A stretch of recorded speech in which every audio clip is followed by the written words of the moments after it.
Gentleman's recognized. Thank you, sir. I rise in support of H.R. 1264, which designates the property between the United States Courthouse and the Ed Jones Federal Building in Jackson, Tennessee as M.D. Anderson Plaza.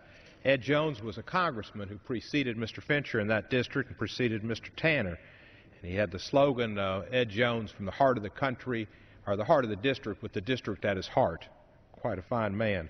This bill authorizes the placement of a historical marker and a statue on the grounds recognizing the achievements and the philanthropic good deeds of M.D. Anderson.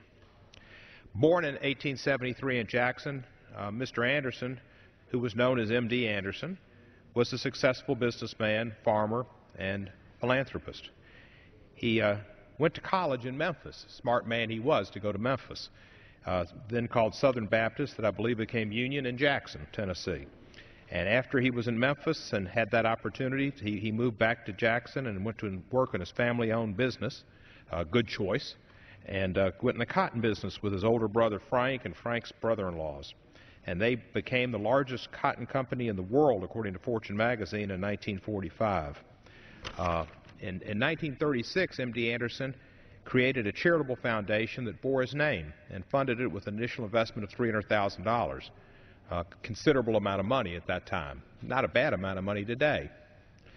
After his death, the trustees of M.D. Anderson's estate directed an additional $19 million toward his foundation, and that helped create M.D. Anderson's lasting legacy by providing seed funds for the University of Texas M.D. Anderson Cancer Center, which is one of the world's leaders in cancer research and treatments. And thankfully, people who I know have had the opportunity to be treated there. It's a great clinic, and it's the best place to go if you've got cancer and have that opportunity to be treated by the world's greatest professionals there in Houston.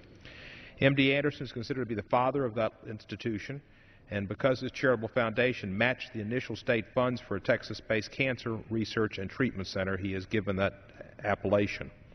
His charitable foundation also funded and supported libraries and college buildings, including ones at Lambeth College in Jackson, now known as Lambeth University of Memphis, and planetariums also in the city of Jackson, and his adopted hometown of Houston, Texas.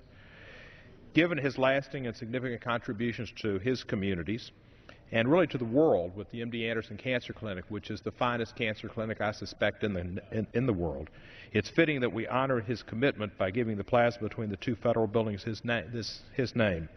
Some might question our taking time at this Congress and this floor when we have so many things going on to do this, but this is the type of activity that will hopefully inspire others to use their good fortune and or good works to help others in situations as dire as having cancer, and M.D. Anderson did that. So it's a commendable piece of legislation, and I'm happy that Mr. Fincher brought it to the floor, and I'm happy to support it, and I urge my colleagues in supporting H.R. 1264 and memorializing this gentleman. And I would yield back the remainder of my time. Gentlemen.